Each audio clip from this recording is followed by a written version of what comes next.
Rats. Nobody sent me a Christmas card today. I almost wish there weren't a holiday season. I know nobody likes me. Why do we have to have a holiday season to emphasize it? Alright my dudes, welcome to a Pink Elephant Christmas. You guys know I wasn't going to leave you hanging for Christmas Day. Like I'm like the sun, I came out of hiding on the 25th. Alright, so I mean, this is a whatever show. Like I know a lot of people don't have children, they don't have family to go to. I mean, come on, a lot of you guys are forced to go to these family meetings anyways, or there's the lockdown, so you're stuck. So I mean, this'll give you guys something to watch. No one else is gonna make content on Christmas Day. Like I woke up early, so it's not a big deal for me. So I'll just get through a small email that Ben Jenkman sent me. All right, but we're gonna start right away. So I'll do some email and some comments. So let's just get the show started. I'm actually surprised the Matrix has let you continue this long, TBH. Yeah, I mean, well, to be fair, I do follow very stringent rules, and it may not seem like it, but I have a lot more power and influence than it seems, even though my status in life is pretty lowly. Like you wouldn't believe how much influence and power I have. Like there's a lot of people who watch my show that aren't, look, the only people who watch my show are either the highest level people who are trying to, purify their soul and get out of the video game, high level content creators, or the highest level people you can imagine. Like there's a lot of strangeness with my channel and a lot of nefarious agents. I'm actually surprised the Matrix has let you continue this long, TBH. I feel like you pretty much finished your duty a while ago, but then more and more peeps came along who required your help, which I know puts your spirit's journey at more and more risk. Yeah, I mean, I did finish out 3 times already. I want to say that the first group of people I helped, which was the original group of people that came with TN, this is where there was nobody on my channel, like only maybe 10 to 20. I finished up here at the summer solstice. Then more people came in after my iPet Matt series that really took off, and then I finished up again when I had to move. This is my final go home shows really. And then I came back for a little bit for final questions. This is before I could get a computer set up properly. And then I did final answering questions. And then that pretty much finished up the second group or third group. And then Theodora came along when she was a noob, and then she begged me to come back. So then I'm making random shit content, which is either dog shit or really thought-provoking stuff or emo, depression. Like my content is all over the place. Like if you actually pay attention to the evolution of my content, the beginning was truly the golden age because it was TN asking me questions, and then I broke down the obvious stuff like iPet Matt. That was good. And then I could talk about more random stuff, and Matt reacts because people really enjoyed that. And then from there, I got to the really in-depth stuff. Like this is stuff you shouldn't even know about, like Pink Elephant and Prisoners of Earth, Dark Agent Smiths. People are asking me questions about Disney Realm. Then even further, and then I was just doing random. This is random dog shit stuff. And then I'll mention other weirder stuff. And then it started getting good again because I got through Robin Monroe. My birthday special was good. Turkey Day special, the Matrix breakdown with the MGTOW, that was good. And then the apotheosis of Matt, which is really the final culmination of my duties to Matt. I mean, that's over, so that's good. And now I keep chugging along because people always need more help, it seems. So, I mean, I'll keep going as long as I can, as long as I keep getting minimum shekels or people just keep begging me. It is what it is. Like it's not. To me, this is more like priest work. It's okay. It's like spiritual work. I take it seriously. It's something that it does help people. I have so many people come up to me just to thank me for like saving their souls. I feel like you pretty much finished your duty a while ago, but as for my duty restriction, I've already actually finished my requirement for doing it. And even when it comes to like my other obligations, technically I've already done them. Like I've already told Not of This Earth or World how to get out several times. I just haven't made a separate presentation video. I've already talked a lot about Disney Realm for you, but I intend to do Disney Realm like as the last thing I do before I leave. So, but I've already talked about like I want to say 40% of Disney Realm already. So I mean that's fine. I'll wait out Vanessa's request. I mean, he's even, look, as for me being out here, it really is a get out of jail free card for the Illuminati anyways. Like, I am like the good alien that comes out to try to help out humanity so they can do their fake alien invasion later. Like, I got trapped into a prophecy by von Braun, and the fact that there's someone like me coming out to help this quote-unquote truth or red pill community, the most important community in the world, like Matt says, oh, we're just super special, oh. And then because of everyone's ego and narcissism and, you know, dick swinging contest, they won't really refer to me, but they'll always listen to my stuff and then elaborate on their own work. I mean, this is a problem. Like, there is no such thing as innocence anymore. I took that away from the truther community, because if you listen to my work, I mean, this is like karma. I am the embodiment of cause and effect in a benevolent way, but it's going to be used to chop you off later if you don't take this seriously, which I know everyone on my channel does, but the others truly don't take it seriously. Like, that's what I've come to my conclusion, even the other content creators. Like, trust me, I talk to them. I talk to a lot of them, and I know what they're all about. And I'm not going to say much more, but I know every single one of their true intentions.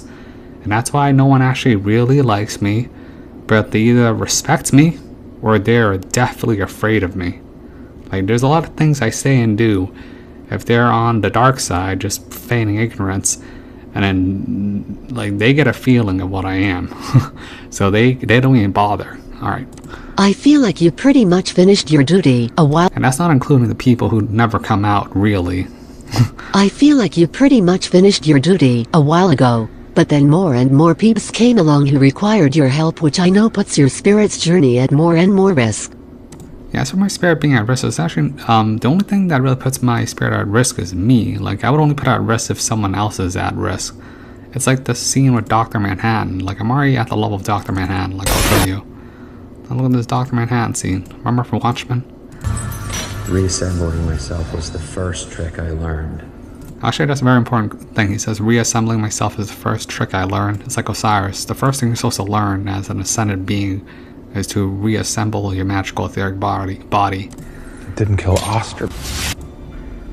The world's smartest man. Oh, that's actually a good scene. Smartest man in the world. Actually, yeah, that's actually a good scene. You know, there's a lot in the Watchmen. Oh, hold up, this is too fast. Another ultimate weapon. Yes.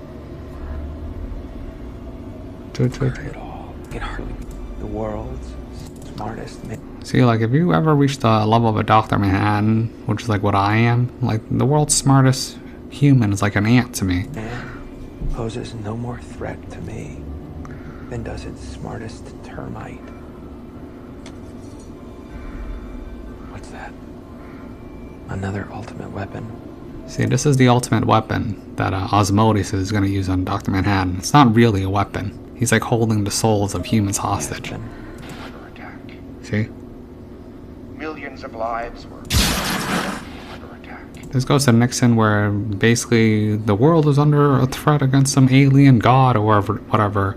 Therefore, they must stop their fighting and unite and create a space force to fight this alien super being on Mars. I mean, come on, this is literally von Braun's alien invasion prophecy. This is them foreshadowing the fake alien invasion crap. Like, I hate to be a parrot talking about that over and over. Were suddenly ended in an act of evil perpetrated. We are both pledged to unite against this common enemy. Oh my god, humanity will unite under this common enemy. Oh my god.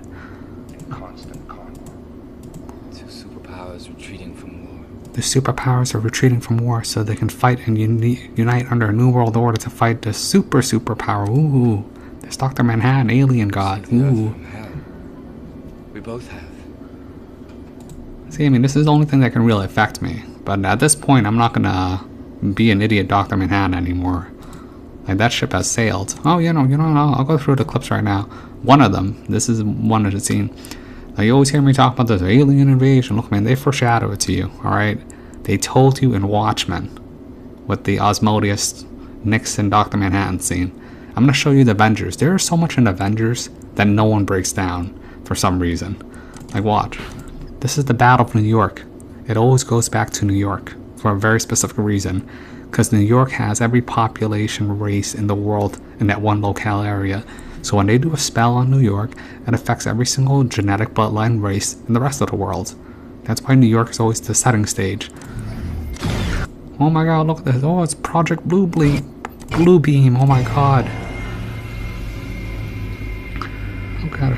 Oh my god, this transhuman, what's it, Walt Disney World Iron Man guy. Oh my god, he's here to save the world. And I gotta open a portal for the aliens. Oh my god, the fake alien invasion. Oh my god, look at that CGI, it's great. Bing, bing, bing, pew, pew, pew, pew, pew. It's Battle for Los Angeles, oh my god. Oh my god. See, look man, they foreshadowed this. Like a lot of what Avengers was all about was uniting humanity on this kind of front anyways. That's what the whole movie is really about. Like that's why they show every race, every type of superhero. I mean, that's literally just the first Avengers. Like there's Age of Ultron, which is about the artificial AI systems that they're developing. Captain America Winter Soldier, which is Hydra. That's the space-based weapons. I mean, come on, I'll show you another clip. But this is Thanos. Like you got you got all of humanity fighting against Thanos, and Thanos deserved to win. What the hell? Yeah, go Thanos. And Thanos has all the rings, and he wanted the Time Stone. It shouldn't be you. And then this is an AI that has a Time Stone in his pineal gland. Look, Thanos was, I mean, he is purple. He is the crown. He is Saturn. He is to rectify karma against humanity. I mean, this whole thing was foreshadowing literally the Saturn conjunction. Like, there's a lot to this, and he was serving under Galactus, but people didn't realize that. This is all of humanity using its entire force, and he defeats them in Infinity War. But then in Endgame, well, all of humanity, they reverted back time to cause this weird time loop. Oh my god, this time loop that is literally mentioned in The Economist magazine with the Wheel of Fortune scene. Like, you know, I am going to do something for people I normally wouldn't do, and it's break down tarot. Like, there's one thing I hate more than doing astrology is doing tarot reading, because tarot readers are the worst. I'll give you my thoughts on this, but it'll probably, you'll know if I'm right or wrong by January 6th. So I'll do that later, but I'll break this down. It's not, and to me, I really don't like doing this though. Let's see, I got sidetracked there. Okay, so that takes care of those clips. These clips are for later, so that's for the main show, I think. I know you care very deeply for the spirits you are able to help here, and likewise I care about you too. Oh, thank you, buddy. I love you too. I know you. I'm like Matt's cat. I love you. I know you care very deeply for the spirits you are able to help here, and likewise I care about you too. I'm very glad you were able to help out Aline, Theodora, and Matt recently. Oh yeah, that's very good. So I'm very... Like, they're more of the newcomers, but look, just think about it very carefully. Imagine if you never found my channel and you never met me. Think about where the level of your consciousness would be without me. Like, you would be closer to an animal than closer to the original spirit of being that you were. That's why everyone on my channel that isn't nefarious values my work, and they thank me personally all the time. Everyone thanks me. I'm very glad you were able to help out Aline, Theodora, and Matt recently. I just don't want you to get caught up in anything else, you know. I'll be sure and email you if need be. Oh, that's cool. By the way, I still am taking emails. I'll just answer you privately, and I won't really fully blast them on the internet unless I think it's not that important. Or if it's private, I just won't even mention it at all. I'll just respond to you via typing. So, like, this is more okay to publish. I'll be sure and email you if need be, but just know you don't gotta worry about me, bro. Oh, that's good. Yeah, I knew you were set since I Pet Matt. Like, that was a very good series. I'll be sure and email you if need be, but just know you don't gotta worry about me, bro. You set my spirit straight a while ago, and I truly can't thank you enough. But... Yeah, I keep forgetting that you were one of the original crew. Like, there's no one left from the original crew that came with Pharaoh's TN. By the way, I got a VPN trial just to watch Soul tomorrow, so I'm excited for that. Hope you're able to somewhat enjoy the holidays with work and all. Work has been a nightmare. Because of the blizzard, I was forced to like literally work nonstop. That's why people didn't see me for a while. I had to work the day before the blizzard. During the blizzard, the snow didn't get cleared out for like 3 days. It was a nightmare. Like, I had to worry about not getting run over by snow plows. And like where Matt lived, he was like, oh, the snowstorm wasn't that big a deal. They hyped it up. Look, man, the snowstorm was dog shit in Boston. Like, it was bad. I thought it would be 6 to 8 inches. It was like literally 2 feet. And then if you were on the sidewalk with the plows forcing you out, it's 4 feet. I had to walk on the highway. Like, I almost got run over 3 times. It's very annoying. Alright, so that takes care of that email. So let's see what I gotta do for this. Let's see. Oh, this show, let's see. Hold on. Alright, this is to answer Aline's thing about Sun. Oh, by the way, let's see. I had to think. You know, I was gonna answer your Rose question, Vanessa, but I think Lovette answered it for you. Like, I watched it. Hold on, I gotta find it. Marking the ages, even going into Valentine's Day. Okay, so you know how I was gonna answer your question, Vanessa, where you're talking about the rose and why they want you to have babies on Valentine's Day, and why they want you to copulate on Valentine's Day, and why they give roses for like to loved ones. All right, well, I'll let Lovette answer it for you wrong. You know, Lovette very. I'll just let her answer it first. Which is another very auspicious day. When you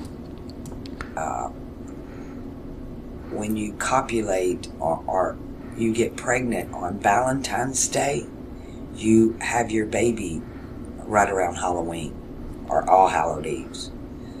Oh, what, you heard that? You heard that. Lovette answered your question, Vanessa. There's a window there, like the last week in October, the last few days in October to the first few days in November, that when you conceive on Valentine's Day, you're basically having a Halloween baby.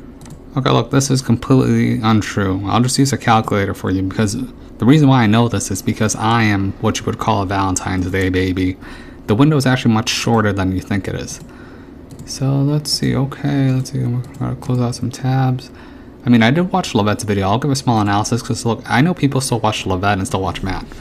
Okay, so basically, when you're calculating out, let's see, I'm trying to think February. So February 14th would be the 45th day of the year, basically. Wait, how many days in January? How many?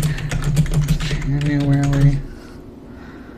Okay, yeah. So it's the 45th day of the year. So basically, you're looking for. So I'm trying to think. So 45 days. So basically, look, it's very simple. So 7 to 10 days is actual fertilization of the egg, so insemination. So basically, February 14th, add 7 days would be February 21st, plus 9 months out, which is 280 days. That would be actually the time window, would be November 19th, so 7 to 10 days, November 19th to November 24th. That's the sweet spot. Like, there's a reason why they want to do it, but you can also see in our calculator, so it'll be 365. Let's see, this is... Alright, my dudes, take 2. I had a problem with the Google calculator or whatever, but this is an easy way of showing it to you. So all I did was Google type in 45 day of the year, and that'll be February 14th. So you're going to do 45 plus 7 for the insemination, plus 7 for the insemination and fertilization period of the egg, and then plus 280 for the term labor of a woman. Just so you know, a woman actually goes into labor for 38 to 42 days, which is basically the degree number of a rainbow. There's a lot to the number 42 in a rainbow and childbirthing in general, and this flash of light that a woman feels in her tummy when they do a ultrasound, whatever. I mean, there's a lot more to the mystical mystery creation of consciousness being, you know, downloaded into a woman's womb. There's a lot to it, but this isn't really appropriate that time for it. So you're going to do 45, which is February 14th, plus 7. It's really minus 7 plus 7, just because of the the leeway period, and then plus 280 for the birthing labor cycle. So that would give you 332. So, and then this actually makes sense because of, you know, how the secret societies work. So 365 minus 332 is 33. Oh my god, the magical 33 number shows up again. Alright, so we're gonna do 332 day of the year. God damn it. Google calculator is so dumb. 332nd day of the year. Okay, so that'd be November 28th. So the sweet spot, plus or minus 7, is that'll be November 21st to what, December 5th. That's the sweet spot where they want babies of that type to be created. It's because it's really the Scorpio Libra cusp, or I mean, there's a very specific reason why they want that a person birthed during that time. Like my birthday is November 23rd. It creates a super observer. Like this is the super wizards. Like the type of people that they want for themselves is people born between this time period of November 21st to December 5th, and when the mother is in laboring, that would be then it's time during the veil through Halloween anyway, so that makes sense. It is something to the spirit of the baby. And then yeah, I mean that's pretty much it. Roses themselves are a symbol of rebirth. I mean, there's a lot of symbolism to the rose because it's also towards blood. There's the special smell of a rose. I mean, the first thing you think of a rose is you think of blood, actually, because it draws blood because of the thorns. This Christian symbology against the rose, like how they say that a long time ago roses didn't have thorns. It's used in a symbology of the Rosicrucians with the rosy cross. Like the rosy cross, the other symbol is a wooden cross with thorns wrapping the rose in the middle. But even in the middle, you see the rainbow again. The rainbow, the painting of the rainbow rose against the cross. And then you see, oh my god, you see the red, the blue, the yellow, the three colors, the primary colors that creates the rainbow effect. I mean, this is seen as shown in the movie What Dreams May Come with Robin Williams when he's sitting at the dinner table and there's a sunflower in the middle. I mean, this is basically the pillars. What is it? Masculine, feminine, then there's the illuminated or black sun pillar. Ooh, like this will be the solar, this will be the lunar, then this is a black sun thing. I mean, it's even shown, Lovette shows it earlier. Okay. I'm probably not explaining this properly, but you'll get it. Like, look, she's talking about all different types of astrology, solar astrology, lunar astrology, sidereal, Vedic rising, whatever. And then she talks about her astrology, which is the proper astrology at the middle pillar. She calls it Saturnalia astrology. Yeah, of course, because this is, the way she explains it, to me it's unnecessary. It's very difficult. I don't think people can really understand what she's saying. So, imagine that these are your eyes, right? You have your right eye, you have your left eye, and then you have your third eye. So imagine that this is the male, this is the feminine, this is the hermaphrodite, this would be the consciousness, this would be the subconsciousness, and in the middle would be the unconsciousness. You need all three open to see perfectly. It's even depicted in the sun thing. You see this? I mean, this isn't really a sun, this is a double fake play. Hold on. I don't know if I can even find it. I need a close-up on her face, that's the problem. Is that even a good one? No. Okay, here, this is a good one. You see? See how the third eye, it's a blue eye opened upon her third eye? In the beginning of the show, she did not have a third eye, alright? There's a lot of secret stuff being said here with sun. Like, hold up. See? I mean, this wasn't like illuminated like before. Like, later it's very obvious. This is like an imprint. It's like her eye wasn't open in the beginning of the show. Alright, but I'll discuss about that later. So, let's see. Did I answer that? Okay, I'm thinking what the question was again. Like, I got pea brain right now. It's because it's too early. Look at the rose. I mean, the Virgin Mary is called the mystic rose. The symbol in Roman mythology itself is that roses are a flower of rebirth. That's why you give it to people, because you want them to copulate and make a baby so that they're born on the Scorpio cusp of Libra.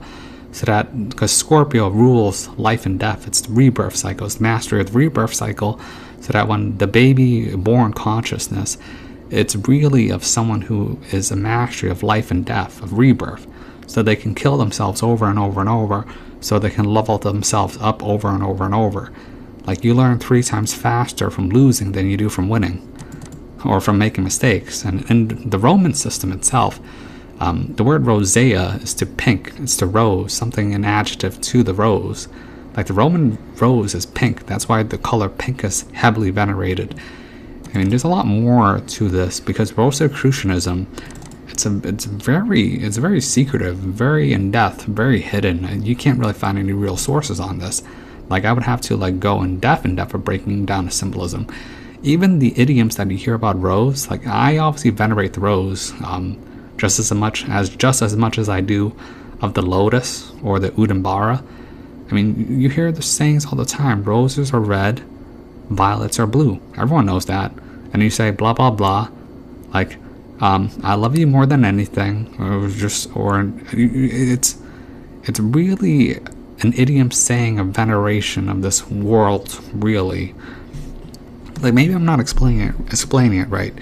Like, the rose is a symbol of the highest veneration that you can obtain. That's why they value this flower more than anything. Like if you're a higher level or secret societies, you value flowers like a lot. It's kind of weird. But then again, I love flowers, so it's whatever. But let's see, I'm trying to think. Let's see. So okay, so I covered what the rose symbolism is. I mean, rose is really an allegory for this realm. I've already explained the pinning of the rose before. It's your spirit that's pinned against the cross of the rose, and your thorn is your mind that holds it to it, and then the rose is what they're harvesting, and they want to free the rose and escape this mortal coil. Let's see, why do you give it to other people? Life and re-death. It's a gift. In the old styles, in the old celebration of Valentine's Day, it was a fertility ritual. Was it Lupercalia? I'm trying to think. Let's see, I mean, like, why do they even have flowers on top of roses?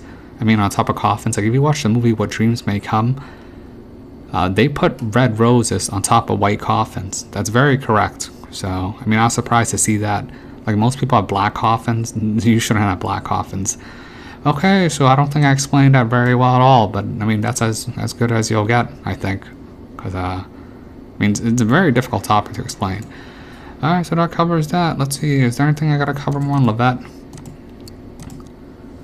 Let's see. Well, let's see, she's on Christmas and the sun hiding. I already talked about that, where the sun hides for 3 days. Like, I went hiding for 3 days, then came out for Christmas, because I do whatever the sun tells me. Okay, she's talking about the differentiations between astrology, solar, Vedic, sidereal, whatever, and in the middle is the Saturnalia, which she's using the 3-pillar system. So yeah, I've already explained this. You know, it's kind of funny to me that Freemasons are going up to her and asking her to teach astrology. Like, god damn it, Jobulon. I'm gonna go laugh at Jobulon. Where are you, Jobulon? You'll take anybody these days, won't you? Because, yeah, like pure riffraff. Dude, I swear to God, Albert Pike must be rolling in his grave. If I was the Grand Sovereign Commander and I found out about this, I'd be excommunicating people. Like, seriously? I'm trying to think if she says anything else. United States and annual loss of air do his opinion, but the upper chakra. Okay, and then she's talking about basically how the whole thing is up to 2024, and the cycle. Look, she's telling you that the Great Conjunction was really going to phase out at January 5th, or January 5th or 6th. I mean, isn't that when the goddamn Q-Tar is going to start a rally and try to start a revolution or civil war crap? Like, I'm hearing really bad stuff from the Q-Tards, like Monkey Works and Amazing Polly. Amazing Polly, apparently she's more connected than I thought. Like, she's referencing Vivian Kubrick, who has keys, who has ties to Scientology. There's a lot of stuff that I really shouldn't be talking about. I actually shouldn't even mention that at all, because she was on Alex Jones. So there's a lot of bad stuff that's getting ready to roll. So we'll see real soon if it happens. And she's talking about the whole cycling system. Yeah, it's probably a dog shit show. I'm like all over the place, but I'll try to explain it real quick. Let's see, what else? My Photoshop. I'll try to draw it out. Oh, let's get some coffee. Alright, well.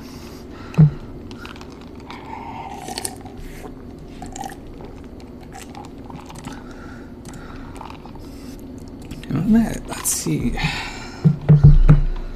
Okay, I actually don't have my drawing tablet connected, so this won't be good. Alright, so this is basically a linear graph, alright? And then this is 2001. Okay, Jesus Christ. Jesus Christ is bad. Okay, now you're having at 20. Let's see what 2001 plus 19 is 20. 20. And then so the next cycle is, let's see, when did they finish this goddamn clown show? Like 2039. 2039. Okay, 2039 is where they start releasing movies, like the new crop of new IP movies of like The Matrix and Fight Club for that generation. So, goddamn, what the hell is this mouse? Okay, so basically you're gonna see this. It's like a goddamn... Okay, I'm probably not showing this right, but it's like a bell curve, alright? Where they do their goddamn ritual thing. Okay, so basically the top pinnacle is the Saturn... Whatever, it's the Saturn conjunction. I can't draw with my goddamn mouse, okay? Okay, so 19 plus 8, yeah, okay, so that makes sense, 2010. Okay, so what was that? 9 plus 9. So 2001 to 2000. Halfway point would have been 2010. This is the economic collapse crap. And then you had the Mandela effect go up into 2015, which is another rising point.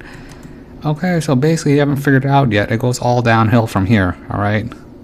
They're going to have a hard period from, let's see, what was it? 2015.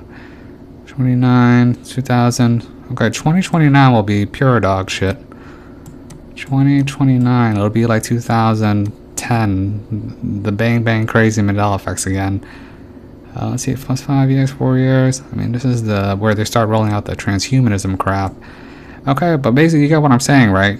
Like, look, this ritual started in New York. It went back to New York with Andrew Dumbtard governor shutting all everything down for 2020, and cycles back and finishes in New York 2039. All right, like the reason why they use New York for a reason, because it has every population on Earth. Look, man, as long as I got my alien invasion, I'm happy. Okay, all right. Still waiting for the goddamn alien invasion. All right, so let's see. All right, that explanation was dog shit. And as for Levette saying that the three-eyed raven, Saturn, oh, you'll be in charge of your own destiny and responsibility. Humanity wins because we're stalemate. Look, man, these guys are wizards, alright? These guys are wizards. Like, I'm gonna have to break this down to tell you what they planned for years. Like, even in my previous video, I talked about Fringe. Like, they planned that. That was 10 years ago, I think. Was it 10 years ago? 2000? That was like, I think, 8 years ago, alright? Look, man, that opening with Fringe, they knew. Like, look at this magazine. It says Planet Trump. This goes out for 8 years. This is an 8-year reading, but I'll do that in a bit because I'm getting way too sidetracked. Alright, but I do apologize, Vanessa. That was probably the worst explanation ever. Let's see.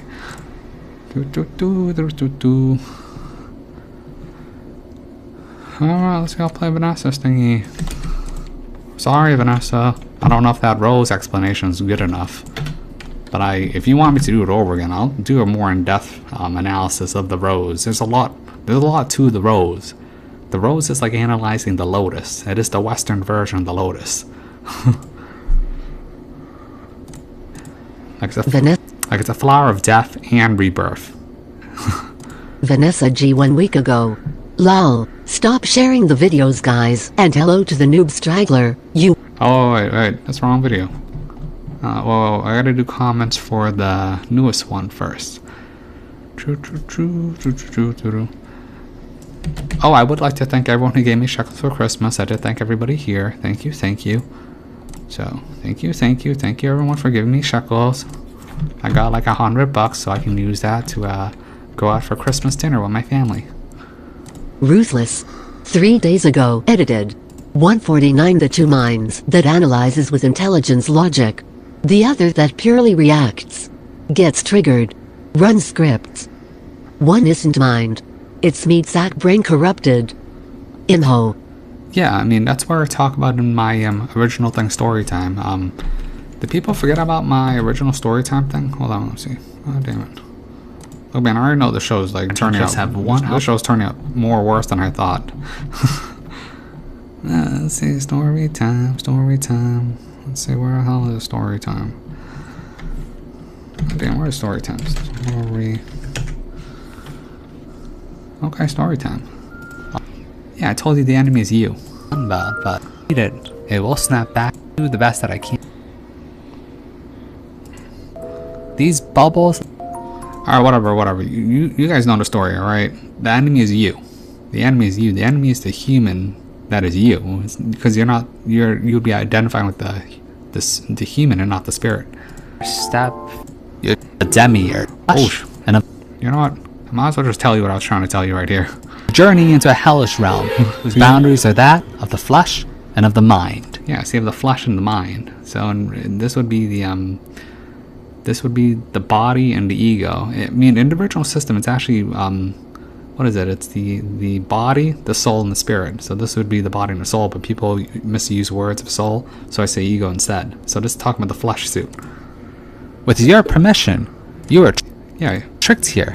Yeah, with your permission, you came here. You were tricked here. You agreed to come in here, and now you are trapped. Now you're trapped. You look outside your window. The stars. I mean, that's where it's all about, the stars and astrology. You look to your jailers, the planets. You notice I said jailers, your planets? Like, people who are into astrology, they are in love with their jailers. Because a lot of what is being dictated out to you is by the planets themselves. If you ever want to be an ascended being, or like truly what I am, a wizard, you're supposed to overcome the cosmic influences of the planets, because the planets themselves are luminary gods in a different type of form. They are conscious beings. Like Jupiter and Saturn, they are conscious beings. You just don't realize it. Like Mother Earth, Gaia, conscious being. Mercury, conscious being. Like they can even manifest themselves into physical form here if they want to. Like, that's why it's dangerous. Like that's why I personally don't like astrology, because to me it's like getting on my knees and serving my jailers. It's like Stockholm syndrome. You look to the warden, the demiurge. The demiurge. I mean, the demiurge in the local system, our warden is Saturn, but Saturn is a reflection of something else. Like the moon is a reflection of the sun. The sun is a reflection of the black sun, or the red star, which is Saturn. And Saturn is a reflection of something else. Alright? A physical prison. A physical prison. Your body is a physical prison. A mental prison. A mental prison. Your mind, your perception-based reality. The prison. A spiritual prison. A spiritual. This is truly a battle for your soul. Like, people forgot. Remember my ending? Playing. This island. And it's the only thing keeping the darkness where it belongs. Yeah, because once you get corrupted and identified with your humanity, it taints your original infinite spirited form. And thus you're trapped here. Look, man, Look, man, I'm playing a different game than most people, so I don't think most people even care. Like, I'm playing on the level of the gods. Like, that's why I don't care what happens to me. I pretty much get to do whatever I want, as long as I follow the rules. I literally say that my boy Jabulon, like me and him, we got a game going on, all right? Like, do you realize how afraid people are of this symbol, of this character? All right, this guy, he messes with me in my dreams. All right, he's been coming at me for years. Like, do you have any idea how afraid of people are of this? Like, do you ever think Levette will show you a picture of this? No, because look, man, like I'm on a different level. Like, that's why everybody's afraid of me, really. Like, trust me, you don't ever want to show that picture unless you're ready to face what's gonna come at you.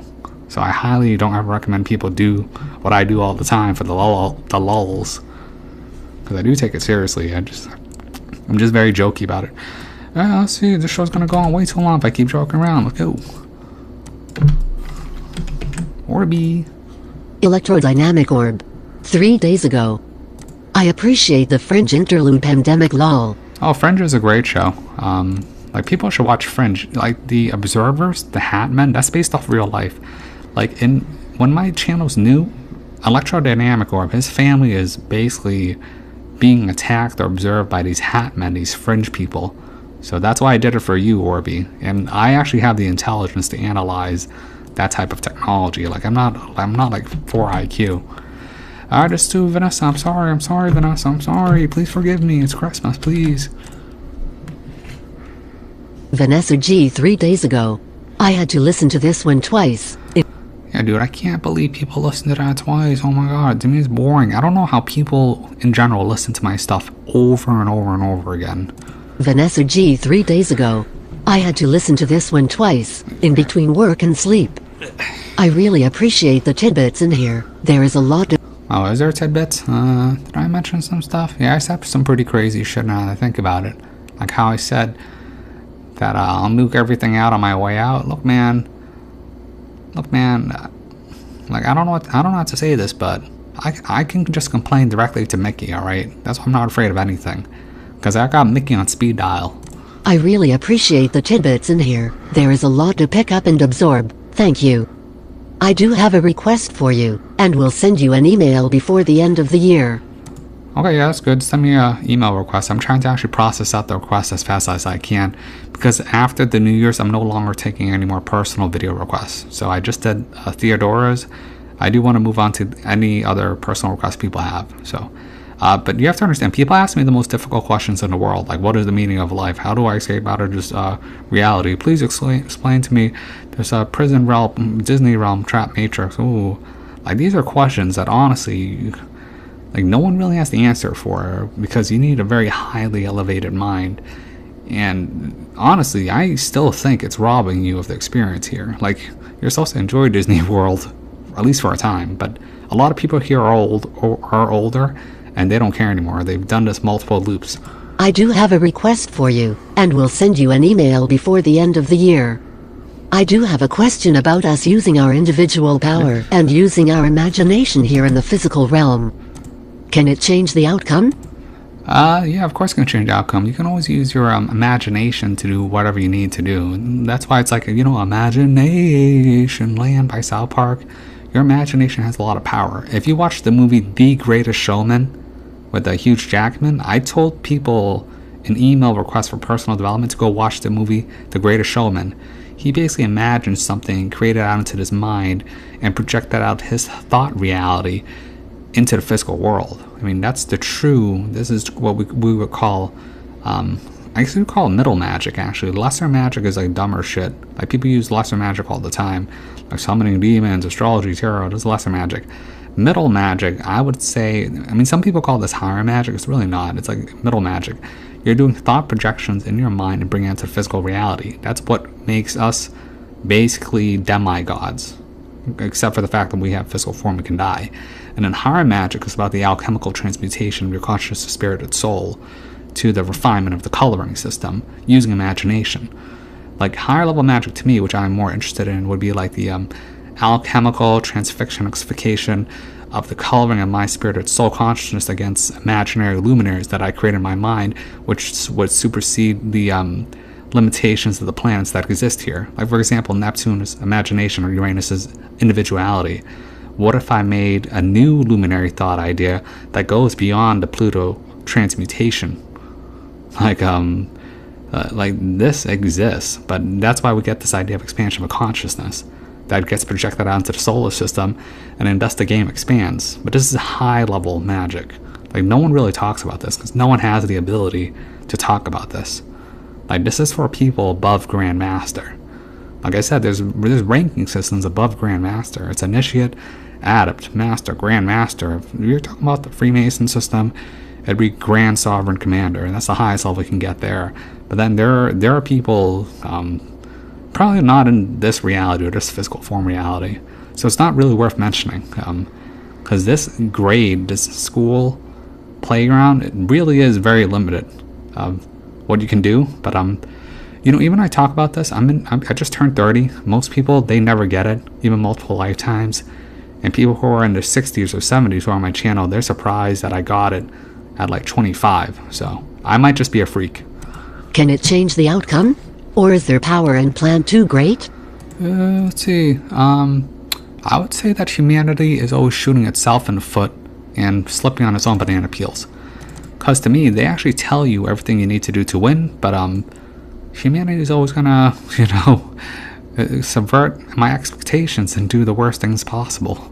Like even this tarot card reading, I can read it easily.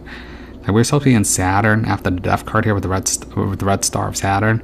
And then look, oh my god, Jupiter, the wheel of Dharma game spins again because of Generation Alpha, or dumbass shit with the star card. Alright, but I'll talk a little bit about that. Because I have more information than most people, and that's why my views are very different. Like a lot of people are hopeful, oh my god, it's the age of Aquarius, oh my god, we're just getting on a consciousness ascension arc. Look man, I told you earlier, like a few videos earlier when I did my cyberpunk analysis, I said, humanity is over. It's a failed experiment. The petri dish is going to cycle out for a new phase, a new versioning. At this point, the roach motel should just be thrown out, in my opinion. So I'll talk a little bit more about that later. Let's see. Actually, that might be safe for cyberpunk, honestly. Let's keep going. Ruthless. 3 days ago. Roll on floor laughing. You'd make a great Cartman. Well, Cartman awesome best. Opener man. Runner Matrix, who would I? Well, I hope you guys like my opening with Charlie Brown. Man, Charlie Brown is depressing. But sometimes I feel down. It's because, you know, honestly, doing this type of stuff, it takes a toll on you. Theodora 4791. 3 days ago. I just watched the video for a second time and well, Jesus Christ, another one? Theodora 4791. 3 days ago. I just watched the video for a second time and well, I got a lot out of it. Oh, that's amazing. Nice. I hope you like me finishing out your request. Amazing stuff, Kevin. Everyone please forgive me for affecting Kevin in this manner. I am well, that's cool. It's not a big deal. I got over it. This is Christmas. I am sure the Matrix used me to get to him.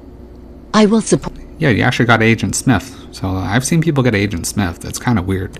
I will support Kevin going forward and he doesn't need to do me any favors. I'll take whatever he gives us.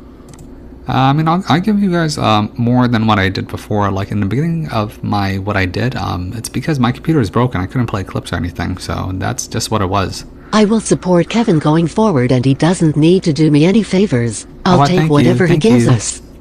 Hope all of you that are able will do the same.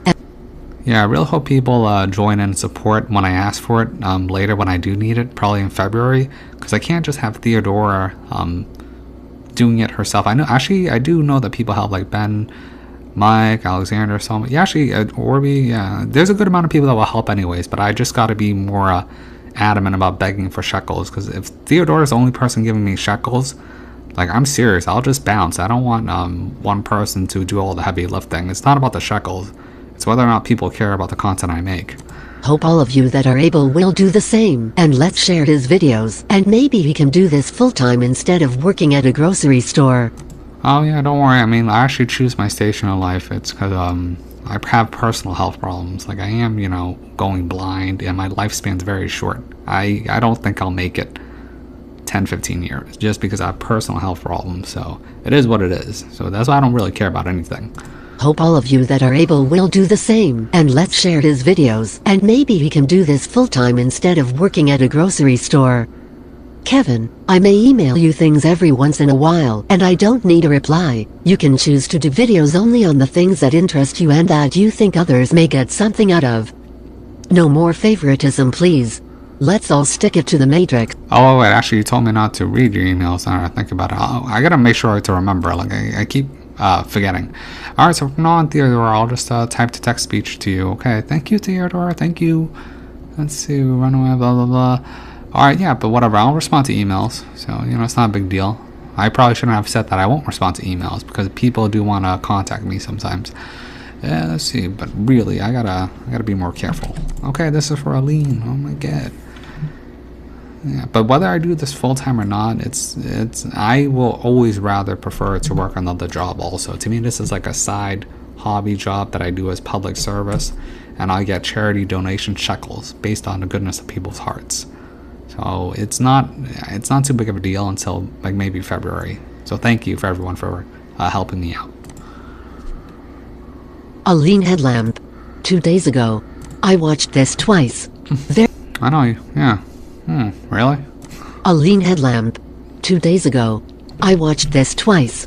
Very important concepts and well done. During my second go-around a while... Yeah, no, I can't wait for The Matrix 4 and New Dune. The Matrix 4 looks very good. Like, it's not gonna be like, they're not gonna butcher it like all the other reboots.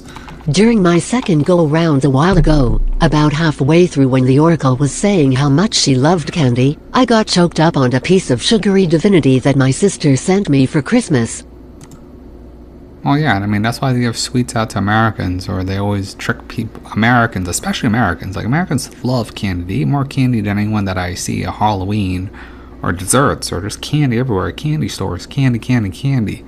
It really messes up with your dopamine uptake or the natural progression cycle.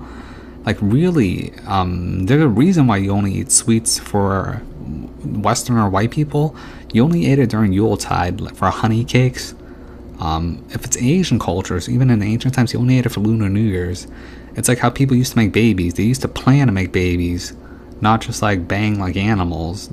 These ancient cultures did things for certain reasons, for the elevation of their consciousness. So I had more high-octane coffee to wash it down. Yeah, I mean, a good trick is just drinking black coffee until you get used to it. Like what I'm drinking right now is just black, dark coffee. I don't have any sugar, I don't have any cream. I can just drink it.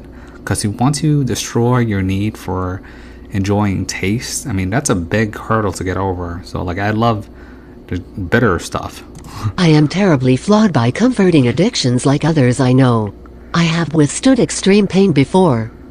Appendicitis took me into a 1-year long-term escape the pain realm when I was 18. That's terrible. Appendicitis. Like, I knew a guy had appendicitis. It burst. That guy was on the ground. Appendicitis took me into a 1-year long-term escape the pain realm when I was 18.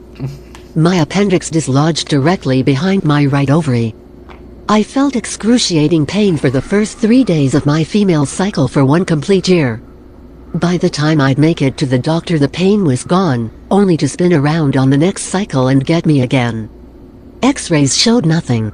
I lost 3 jobs and a full semester at school. Jesus Christ. As coincidences go, I happened to see my original childhood doctor and had an emergency appendectomy after 1 year of practicing how to escape the pain. I got really good at leaving it, but the surgery made it impossible for me to have children. I now understand that it was... Oh, but that's a good thing, though. Not having children is like one of the best things for to escape, honestly. Children is the #1 thing that will cling you back to this matrix. I now understand that it was all meant to be so that I could detach without guilt. Which book or movie do you plan to analyze next? I have a free Audible credit. Yeah, I told you Pistis Sophia, but that Audible book is actually very intense. It's actually all the Gnostic Gospels, I believe. I think it's all 6, including Pistis Sophia. I mean, I'll probably listen to 3 Pistis Sophias just because I like hearing different versions of things over again. But then I might have to go over the Bible, and then if I have to go over the Bible, then I'm just going to go over the apocryphal texts like the Book of Enoch, the Book of Adam and Eve, what was it, the Secret Book of John. There's a bunch of apocryphal texts. They're very good. The Book of Giants is funny. And the Book of Giants is like the Atlantean giants of the Silver Age begging for Enoch. I mean, Enoch is the Atlantean, a descendant of Enki. Whatever. I mean, I probably shouldn't have mentioned that. That's like privy information. Alright, so that takes care of that. So let's see what else I gotta go through. Okay, so basically I have to go through. Aline's the only one who did homework, I think. Where's Aline? Aline, where are you? Let's see. Oh, am I dumb? Am I low IQ? Where is it? It's Mike Seymour. That's for this. Underworld. Is this the right video? Hold up. See? An eclipse. Okay, yeah, this was the right video. Alright, but I probably should talk about... wait, I gotta get these videos out of the way. Alright, so basically, what is the Levette saying that the eclipses end at 2024. I mean, they're probably gonna finish a ritual out. Come on, I've already told you this. They've told you years ahead. It's like how they told you in the movie Akira that the Olympics, the Japanese Olympics, would be canceled in 2020. They told you in They Live. This is the opening scene. I've shown this scene over and over and over and over again because I cannot harp about how important this scene is. Our projections show that by the year 2025, not only America, but the entire planet will be under the protection and the dominion of this power alliance. The gains have been substantial, both for ourselves and for you, the human power elite. Clap for the elite, the ones working with aliens. I mean, this is another foreshadowing event. I mean, you know, when I read what they tell you, it's like out of this world of how far they tell you in advance. The protection and the gains have been substantial. The gains, both for ourselves and for you, the human power. Ongoing quest for multi-dimensional expansion. Multiple dimensional expansion. Ooh. And by the way, Roddy Piper is a truther. They're actually trying to recruit truthers. Like, there's another scene that shows you right here. How you doing, boys? I didn't know you'd been recruited. I didn't know you'd been recruited. I'm from Texas. Welcome aboard. I'm a billionaire. Boy. Welcome to the club. You know, you boys really should have dressed for the party. Now you can afford it. Now that you can afford it, because we print the money. I mean, come on, man. Like, come on, man. They told you. How many times I gotta tell you? I mean, remember this scene? Alpha 7 to Andromeda is now. Alpha 7 to Andromeda. For waiting, and come on, man. This is a Stargate portal device. And what is it? Is this the basement? Is this connected to a deep underground military base? It works exactly, but it has to do with some sort of gravitational lens deal, bending the light or some damn thing. Whatever. That's enough of that. Actually, I mean, that actually is important. So that's why I always say, you know, that's why they have a plan for 2025. They gotta win by the eclipse. I mean, that plan that I showed you from 2001, 2020. To 2039, they have to do certain things. They want to do the transhumanism thing. They want to go full cyberpunk. They want to print bodies, full cybernetics. They want to be gods and you'll be slaves. People will be getting genetic babies, human modification of the bodies. They want to do the New World Order plan. They want to reaffix their religions. Scientology is making their move soon. Fake alien invasion. So what's this? Oh wait, this is Matrix. Wait, I gotta go through this first. This might be random. Is it Fight Club? Fight Club. Waiting tables. An entire generation pumping gas. Oh, this is actually very important. This is for Gen X. Like, this, you know, this is actually a very important scene. Tables with white. Advertising has us chasing cars and clothes. Yeah, advertising has the men chasing cars and clothes to impress women. This is what started the MGTOW, the Red Pill, and the Meninist groups. Working jobs we hate, so we can buy shit we don't need. Yeah, shit you don't need. You don't need this materialism stuff. We're the middle children of history, man. See, they told you that you're the middle children of history. You had no great things to fight until Blind 11 came, until the 2008 financial crisis happened, until the Bang Bang events, and now we're culminating to like a quote-unquote civil war. No purpose or place. No purpose, no place in life, in history. Ironically, they told you this 2 years before, until you became, the people in this time period became the most important generation, because they're the ones that are going to get shell-shocked. We have no Great War, no Great Depression. Oh, we're going to have a Great Depression soon. Like, we had the Great Recession of 2008. I'm going to have a quote-unquote Great Depression of the reset, and then everything will be culminated into a blockchain technology where you're tied into the system via social credit, Black Mirror style. Our Great War is a spiritual war. Our Great War is a spiritual war. It's not about materialism. Tyler Durden told you. Our Great Depression is our lives. Our Great Depression is our lives. It truly is. Like, this whole thing is a game. You gotta play it right. It's not about materialism. It's a spiritual war. Like, the prize is the illumination, enlightenment of your spirit. Alright, so that's just Tyler Durden. Okay, so what else? I'm just trying to blast through this just because I talk too much. Alright, this is The Matrix. This is a good scene. Oh, we gotta analyze the scene. This is what you would call the Trinity of Control. So look, you got a nun here. This represents religion. You got all these people, corporate people. These guys really represent bankers, lawyers, economics, politics. And you're walking in like a busy street.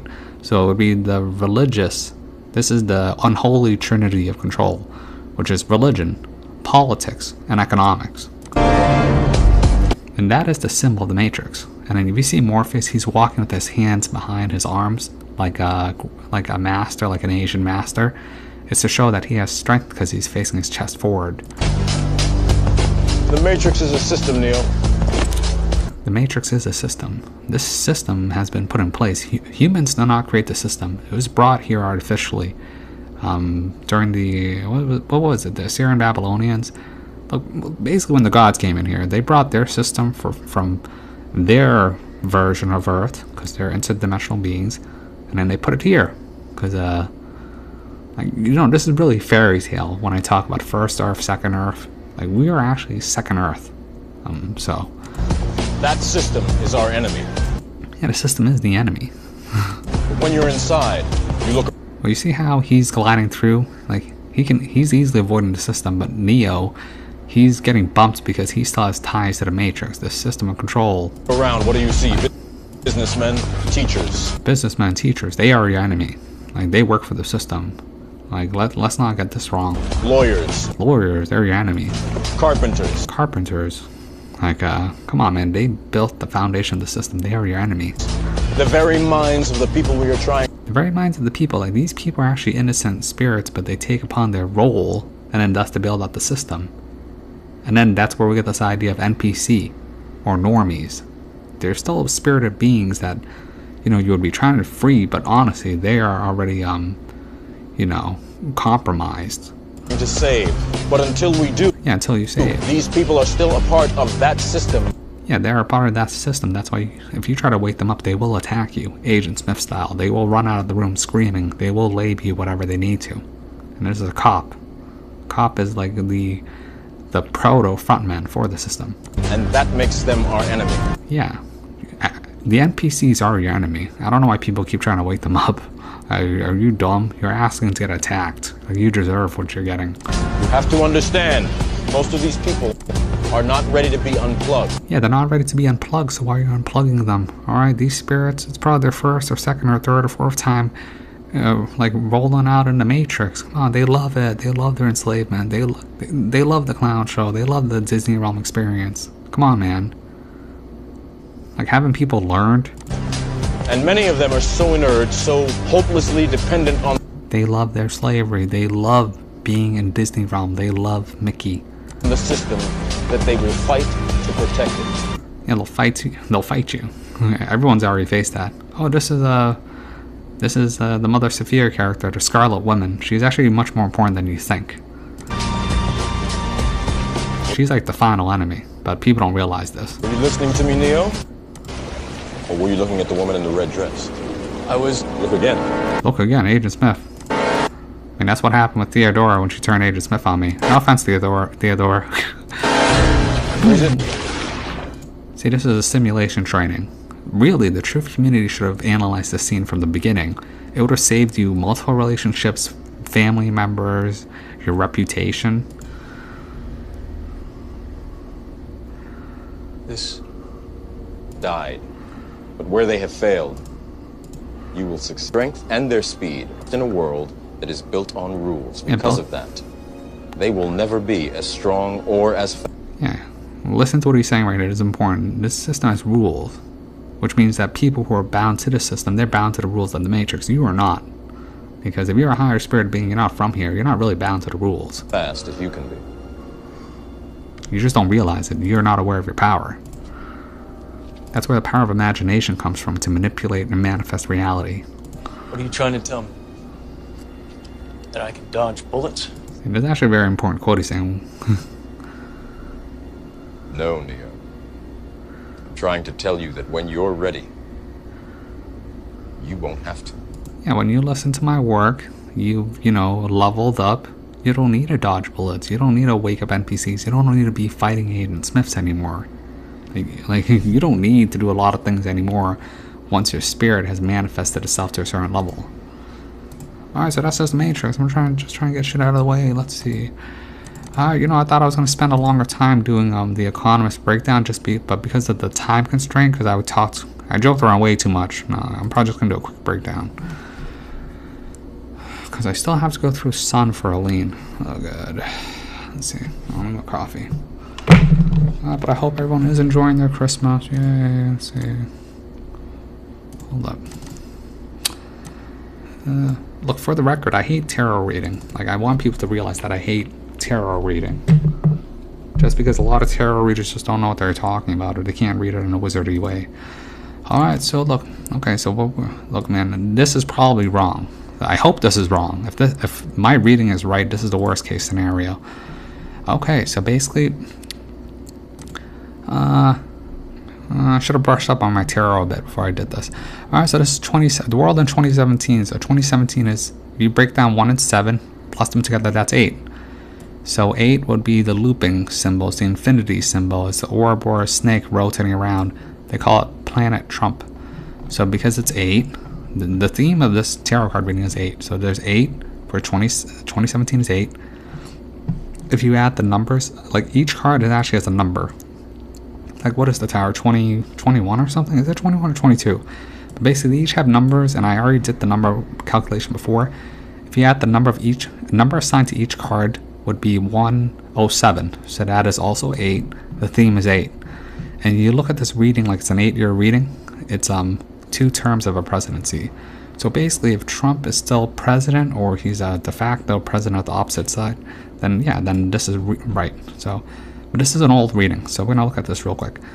Okay, so this is the 2017, so you see lightning bolt. Lightning bolt is a symbol of Jupiter, it's Zeus. It's striking down the white pillar of the tower. Let's see. The white pillar of the tower, let's see, this is the body of Christ. Okay. The paper thing here is the paper stapled by Martin Luther for Lutheranism during the Protestants. Basically, it's saying that your soul is really already forgiven by Jesus, so your spirituality is already safe. So that's what the prize is. The ivory tower is being split by Jupiter, and everyone's coming after the body of Christ, of the spirits. Which is why the V here is also a symbol, the 5th symbol. It's the 5th seal where the martyrs will cry, because their soul is the prize. And it's being fought for by the atheists and the organized religion people, even though Jesus already saved them, and Martin Luther already told you. That's why the tower is a negative card, and it has to do with action, because it's being acted upon. That's why it's symbolized through Mars. And let's see. Okay, so if you look at the Trump card, it is the most religious card. It's an angel blowing a trumpet. Here it's Trump sitting on here of the unipolar world model of America. That's why the flag is covered over everything else. He's basically king of the world. It's the judgment card. He's basically going to act upon the body of the spiritual people. It's like an awakening, but it's a false awakening because people worship him like he's a god, and they won't admit it. That's what the Q-Tard's all about. He will affect upon the world. Well, actually, we pay attention to staff. That is the eagle staff of Rome.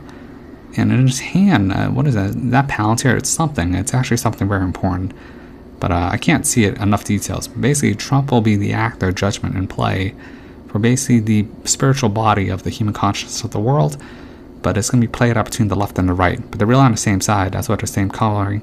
And then there are 2 pillars, and they're going after basically the consciousness of men that Jesus redeemed, or Moses, or Thoth, or whatever. Okay, so Trump is acting upon, he's doing action upon the tower, and he will inflict it upon the world. And in this world card, it's really supposed to be a nice card, the final card, the 22nd card, the final Trump card. It's supposed to be a woman over like a mandala reef, but what is being shown is that the world is being sucked up, and its control is done by Egypt, it's done by Rome, it's done by England. So that'd be like the initiated master secret societies, and then they're basically holding. This is the Communist Manifesto, the book 1984. What the hell is this? I can't see that. Oh, that's drama, entertainment. Okay, yeah, it'll be a drama. The world is a stage. Okay, and then the things that'll be sucked into here will be like the Mona Lisa, which would be a picture of the Virgin Mary, Mother Sophia, encoded in the Bible. So it's being sucked into by the sun. The world is getting retroactive back. And then they're foreshadowing you with the Starry Night. Because the Starry Night is really about the star card, which is towards the end, so they're foreshadowing that. So this happened because of the, the quote-unquote coronavirus, all right, in China. So this would have been 2019. The world is being sucked up. So, like it's telling you that that's the past and that these are the power influencers that have control of everything. So they're playing certain games. So that's 2019. Okay, so then we have 2020, The Hermit. Okay, do I really understand anything more? It's about the lockdowns. People are protesting, TTP. It's all about the trade with China. You have, this is against the sun. I mean, the lunar crap, the mystery. I mean, this ain't good. And the Hermit is trying to, is it the Hermit who's trying to tell people, look, man, you should just be enjoying your lockdown and developing yourselves. But people, they're cowardly, they're yellow, and then they're going to fight against the requirement of telling people you need to reflect on yourself, be a hermit, and self-develop your soul. But instead, they'll go against it. Like even wearing the mask. In secret societies, old societies like the Brotherhood of the Snake, or even the older Greek secret societies, you took the vow of silence for a year so you could develop consciousness powers and like telepathy and stuff. So the hermit is telling you basically through Mercury that you're basically supposed to take this time and develop yourself. Do whatever you want. Like they're giving you the time to get a. Okay, let's see. I'm trying to double check. Okay, so blah blah blah. Virgo. That been the card before. I just had to make a quick legend. Okay, Scorpio's death. Okay, so that'll just be Virgo card. Okay, look, the Hermit card is always good. So whatever. So that'd be 2020. Okay, so now we're cycling on 2020, so they're probably going to do lockdowns again, but this time it'll be the real show. Everything else was the pre-show, was the clown show. Because now you got the Saturn thing, the red star, and oh my god, the bugs, oh my god, the disease, oh, the wars, oh, the specter of death, all upon the white horse, even though there should be the pale horse, which is green.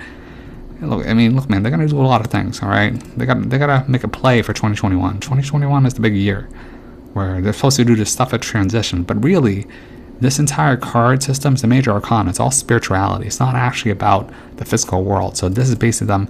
The death card is, it's not a negative card. The death card is actually about the transitioning. So it's about destruction of the old through the disease for the new normal. It's a transition card.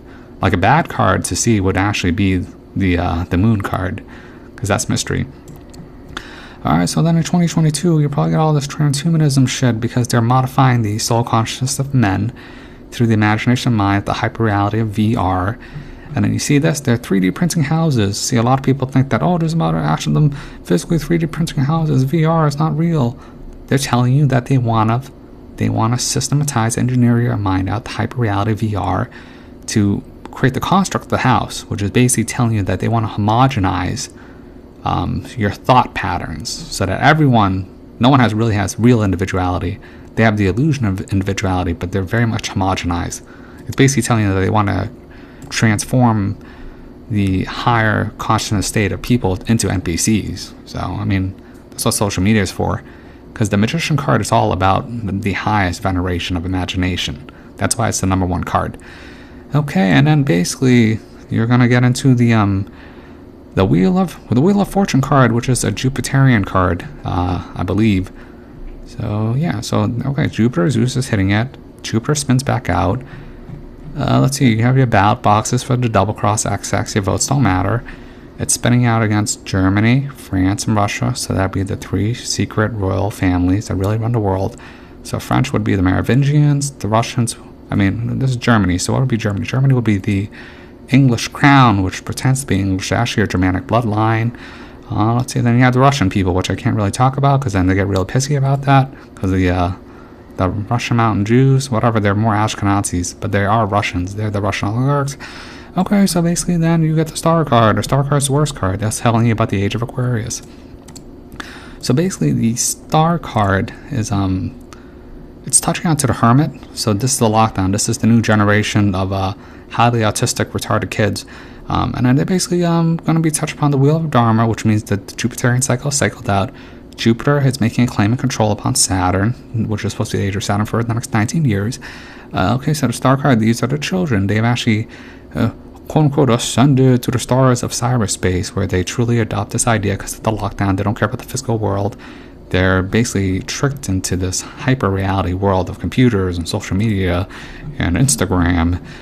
Really, I mean, there's supposed to be water here, but this is a red earth. This is a scorched earth. This isn't good. There's supposed to be water and land, and a naked woman, which is the Sophia character, stepping a foot in water onto land. And then there's supposed to be a superstar in the middle, but this is a comet. A comet is not a good sign. This is usually for a disaster or an omen. Basically, they're telling you that they want the new generation, so they have control for the age of Aquarius. And then this cycle is out until 2024, which means they want to declare victory by 2025, because then they have basically the souls of the children. Yeah, I mean, that's pretty much it. I mean, look, man, I mean, this could be wrong. It actually doesn't matter if Trump stays in office or not, but if he stays in office, then it really is the worst case scenario, because this is Planet Trump. This is talking about his 2 terms, if he has it. If he doesn't have it, like, honestly, if Joe Biden wins, we actually have more time, believe it or not, because he'll keep the old con game running again. But I don't think Trump's going anywhere, so this is probably fortune telling. Like, I actually hate tarot cards because I hate fortune telling more than anything. But this is more like how a wizard would read it. Alright, whatever. I mean, I hope that's the last time I ever had to do fortune telling. I hate fortune telling. Because the fortune telling, you're either 90% wrong or 10% you're right and you're 2 right. Like, I really don't like doing tarot cards. Alright, so final part of the show, I have to talk about the sun thing with Aline. Because I signed homework a long time ago. Let's see, blah blah blah, Aline. Okay. Blah, blah, blah. Okay, so I was asking people to do homework and watch over the sun or something. My trip to the underworld in 2012 taught me some good things and some not so good things. On the good end, I understood, finally, that getting out of this loop is all up to me and no one else. I became the master on the good end. Oh wait, there's the wrong video. What the hell is it? Okay, as for the loop, there's a reason why they do loops of 8 into the 19-year cycles, which is the sun and lunar cycling out system. I mean, they love the 8 system. That's what the whole tarot card reading that I did, it's all about the number 8, because it loops you back into this game reset. Like, they're looping, they're masters at spells like this. It's very hard to understand the spells. Okay, let's see, what is the dog sheet? Is it this one? I'm Batman. 1,000. Oh, this is my Depression Quest video. Let's see, where's Aline? No. Okay, let's see. Is that this one, the dog sheet? An eclipse. Jesus Christ. But I'm just trying to finish the show. Let's see, was it Cyberpunk? And then.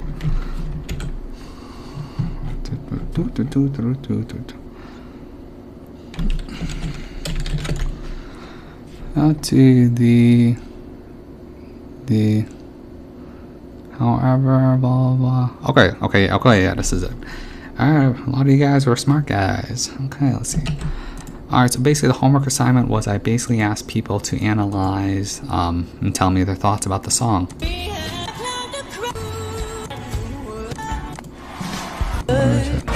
Where is it?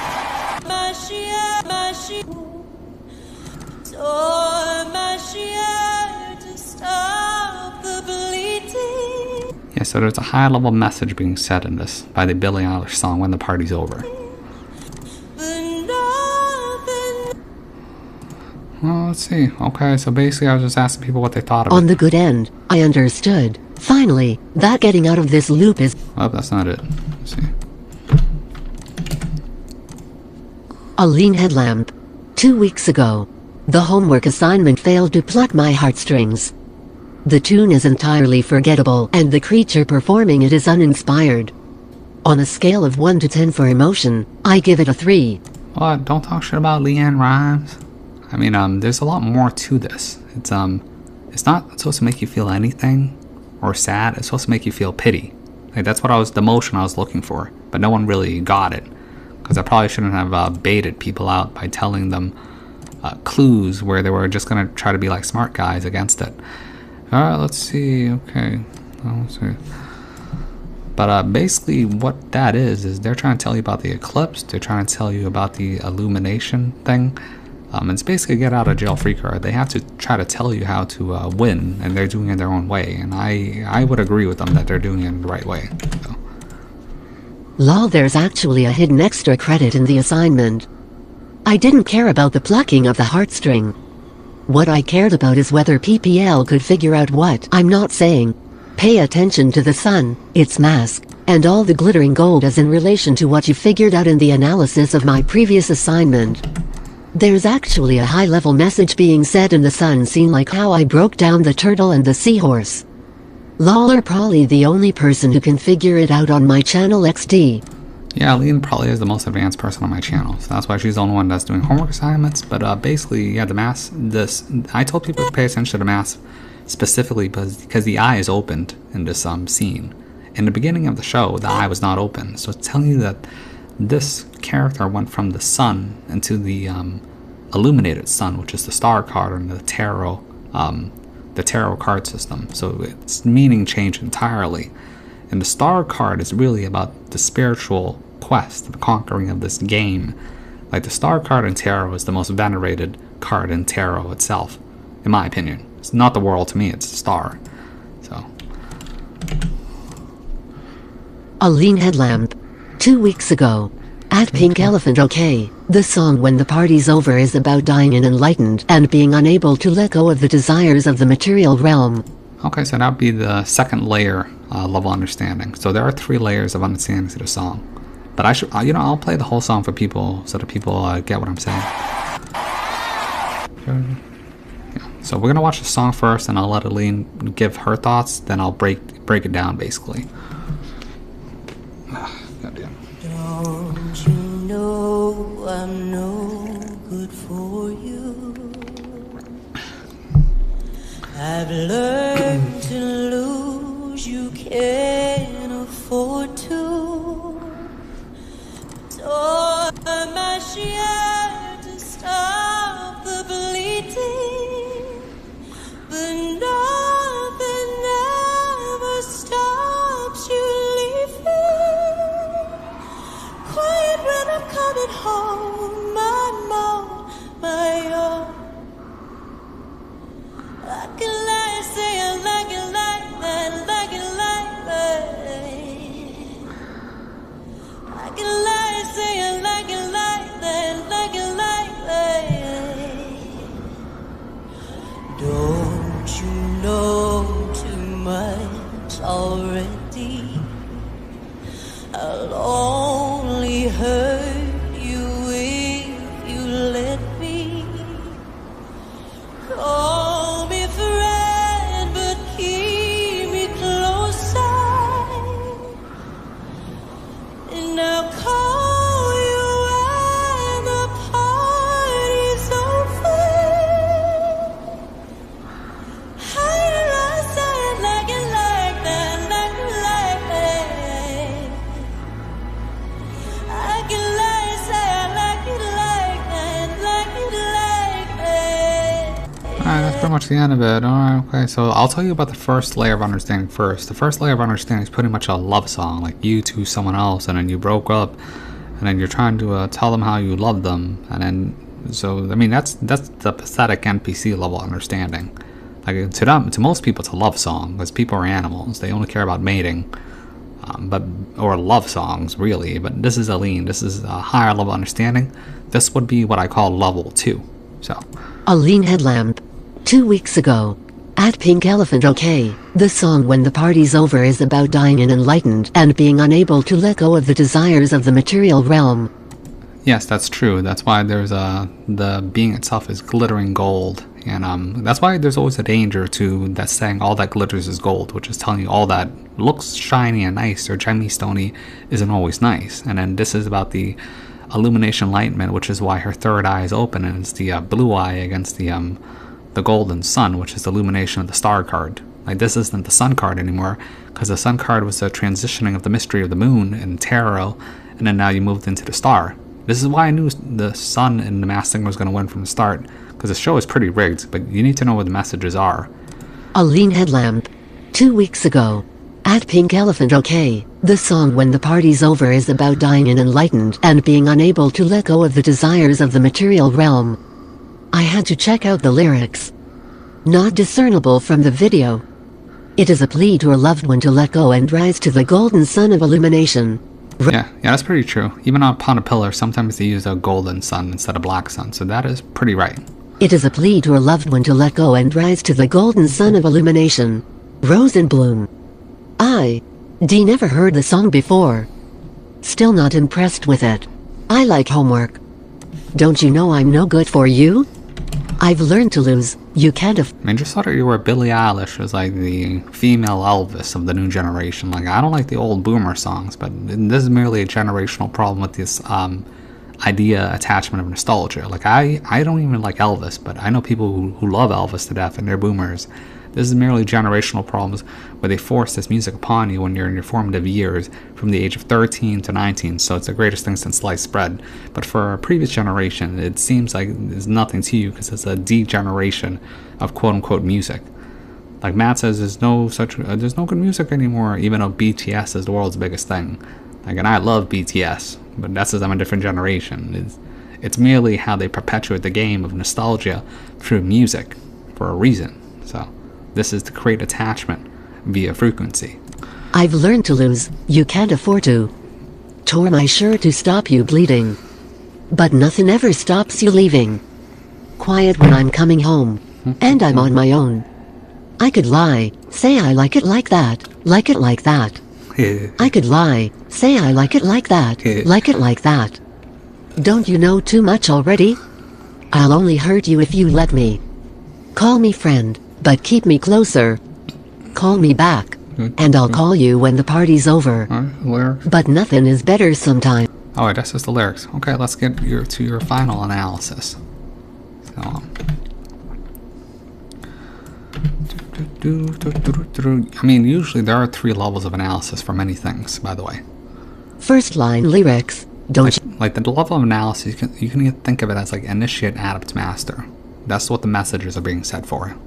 First line lyrics, don't you know I'm no good for you? I've learned to lose. You can't afford to. That is an enlightened being speaking, a teacher or an adept, or even the Grim Reaper. Yeah, so that's true. That is spelling out the path of enlightenment to an initiate who's unable to accept the truth about losing it all in the material world in order to gain enlightenment in the next world. Yeah, because it's attachment, and really that's why the secret societies, they're supposed to move on, and then they start from level 1 in the next reality. So like, let's say you're a Mason, right? You reach 32, master, you learn everything, and now you gotta start back all over in the Grand White Lodge in Sirius in the next life, whatever. Alright, my dude, sorry for interruption. I got interrupted. I must have said something bad if my siblings came out. I got Agent Smithed. I don't really remember. I lost my train of thought, so let's just finish this up because this is the last section of the video. A lean headlamp. 2 weeks ago. At Pink Elephant first line lyrics, don't you know I'm no good for you? I've learned to lose. You can't afford to. That is an enlightened being speaking, a teacher or an adept, or even the Grim Reaper. Spelling out the path of enlightenment to an initiate who's unable to accept the truth about losing it all in the material world in order to gain enlightenment in the next world. Okay, I already talked about this, but I got interrupted, so I lost my train of thought, so I think I just explained it. Tore my shirt to stop you bleeding, but nothing ever stops you leaving refers to all he's done to persuade, convince the loved one spoken to, of the necessity of letting go of all things in the world we know. Okay, that is correct. Next line, quiet when I'm coming home and I'm on my own. I could lie, say I like it like that, like it like that. This says that letting go is not easy. We must do it by ourselves, alone. Yeah, that's true. And the road is long and lonely. Next line, don't you know too much already? I'll only hurt you if you let me. Call me friend. But keep me closer and I'll call you when the party's over. That's about it. Yeah, okay. But keep me closer and I'll call you when the party's over. That's about detachment and losing the fear of death and the need to know what awaits after death. In other... That's true. I mean, that would be at the point of death. So it's like one of my 3 things I always talk about, the fear of death and overcoming it. But keep me closer and I'll call you when the party's over. That's about detachment and losing the fear of death and the need to know what awaits after death. In other words, knowing too much can hurt you, make you stray from the path. Yeah, that's very true. That's why I'm very hesitant to teach people higher level stuff, just because it can really muddle up your mind if you know too much.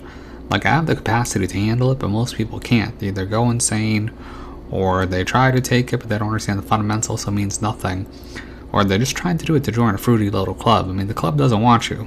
Like, think of this as like Club 33 from Disney. Alright, there's 2 memberships. One membership which every fucking loser is trying to get into, where they have to pay $100,000 in yearly dues, and then there's the membership, the secret membership, which is invite only. You don't pay any dues, but they only care about the value of your soul. So, I mean, a lot of people don't realize about Club 33 in Disney realm, that you can go up to them and join them, and you gotta do stupid shit and pay your dues, or if you're special, you'll get an invite. Let me tell you, the only people who have power are the invite people. Knowing too much can hurt you, make you stray from the path. Maybe Billie Eilish and the Illuminated Sun costume is actually the Grim Reaper. Final line, but nothing is better sometimes once we've both said our goodbyes. Let's just let it go. Yeah, that would be the enlightened and illuminated being, or death itself. I mean, that would be the second layer of understanding. That's not necessarily true if you understand the final level, but I'll explain it in a bit. But this is pretty right. Maybe Billie Eilish and the Illuminated Sun costume is actually the Grim Reaper. Final line, but nothing is better sometimes once we've both said our goodbyes. Let's just let it go. Let me let you go, the last goodbye to an initiate who failed to grasp the meaning of life and death and the challenges presented in both. Yeah, I mean, to me this is just an okay explanation. I've got to hear a baby somewhere. I think people in my apartment are waking up, so I gotta wrap this up. Alright, that's okay. That'd be a second layer of understanding. Like, to me, it wouldn't be passable, so I'm gonna explain to you what the real thing is. Okay, so when I told you all that glitters isn't gold, I've done this before with the Mandatory Dr. Parnassus. Imagine that this glittering gold thing is the human construct of your humanity in its elevated form through a perception-based reality. Like, think of this as an egregore that's created because of Disney realm, and the song itself that's being said to, it's being said to the higher self. So this is a conversation between the higher self and the illuminated versioning of the ego. So this is a conversation between the higher spirited being and it's really the same construct and the ego. Like, this is about saying goodbye to the ego and how the ego has to deal with it, and then when you, because you have to part ways eventually, but then it causes a looping trap where the ego wants you to cycle back, and then you get dazzled and fascinated by the beauty of the illuminated golden sun star being. Don't you know I'm no good for you? Yeah, see, don't you know I'm no good for you? It's like the ego saying that to the higher self, even though it's like crack cocaine. It's very dazzling. It's like the woman in red. It's there to entice the higher spirit, but the ego is still supposed to work for the higher spirit. So this is what happens when a higher spirit is transformed and illuminated through the glowing eyes and the fully awakened third eye. Like, this is more about what happens at death if you want to ascend. Because when you want to ascend, you're supposed to let go of your humanity. You're supposed to let go of this glittering gold beauty. Like, think about like maxing out in a video game, getting all the items, all the rewards, and then you're done with the game, so you got to move on. I've learned to lose, you can't afford to. Yeah, this is like someone who's played a video game and then they don't want to abandon it. It's like me, how I, and quote unquote, invested like 5 G's into Fortnite. Like, I'm dumb. That's why I can't quit. One day I will have to quit, and then the song will be about me and my Fortnite account, which is basically you, your higher self, and your ego, this construct. Like, it'd be like the higher self, pink elephant, quote unquote, saying goodbye to this avatar ego that is Kevin. Because I have to switch in between of who is talking, but when I enter a certain trance state and talk high level, high depth, I am speaking my higher self. Just because I have to go on fly, it's actually it's a skill you learn to do later, to transition between your ego and your higher self. I mean, in the West, you call it flow state.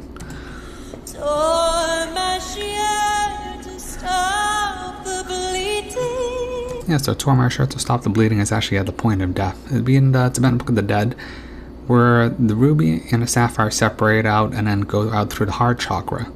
And what is bleeding out of the shirt is your heart. Your heart is bleeding. So you're tearing the ego's tearing out the shirt to try to stop the higher spirit from leaving. To try to stop the bleeding because it hurts.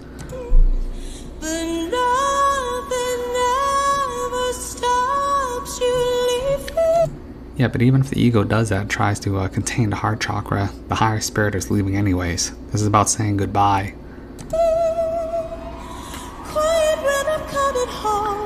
Yeah, I'm coming home as you're supposed to go back home after you're done with this video game. People get looped back in.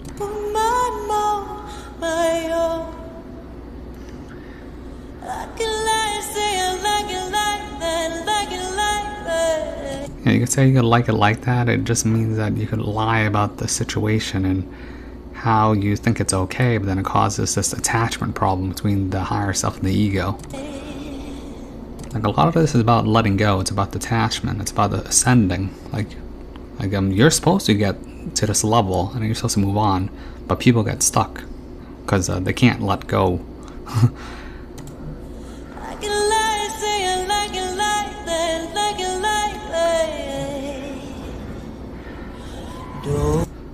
What is it?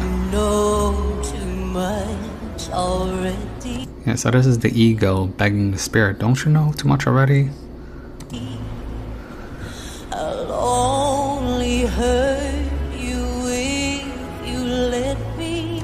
Yeah, so like the spirits are escaped. It knows everything. So it's like, don't you know too much already? I'll only hurt you if you let me. So it's trying to beg the spirit to come back to the game, because it's the ego wants to continue on. This is like the snake wanting to circle back into the Disney realm. It wants another go, and it's trying to lure it by saying that, oh, look how beautiful it is. And the game is supposed to be beautiful, it's supposed to be enjoyable, but with the way things are, it's not really enjoyable at the moment because they're rigging it.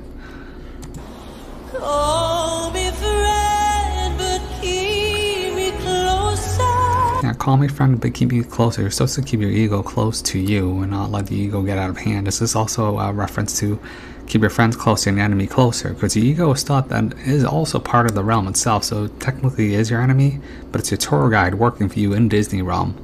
So it's important to keep both ideas in mind.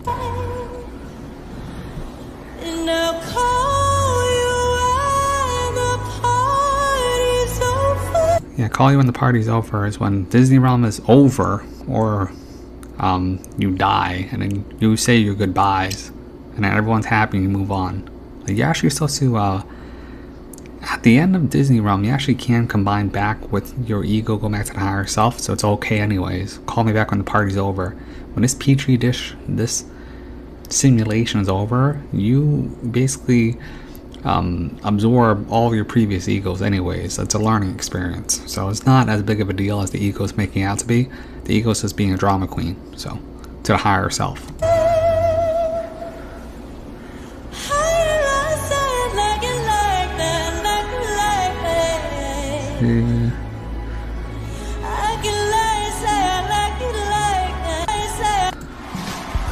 Okay, so that ends it. That's literally basically a conversation between what happens when the ego reaches its full pinnacle apotheosis, maxes out in Disney realm, reaches the full glittering gold, the highly illuminated sun, and then makes a final desperate plea conversation, begging for the higher self to play again when they're already maxed out.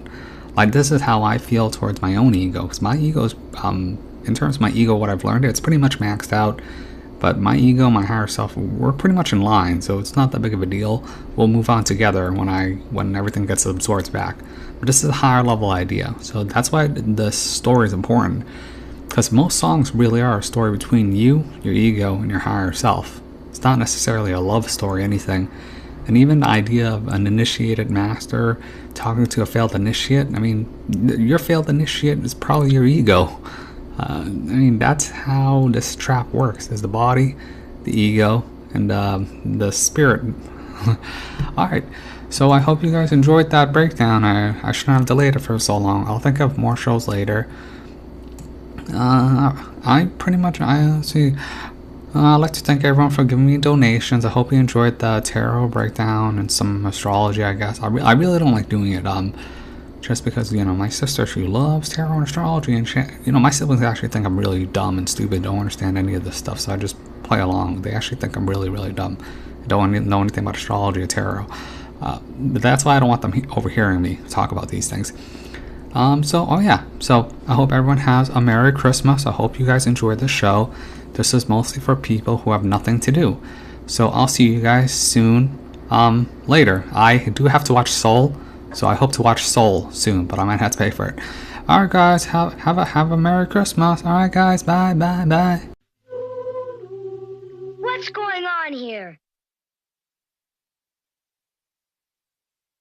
Merry Christmas, Charlie Brown!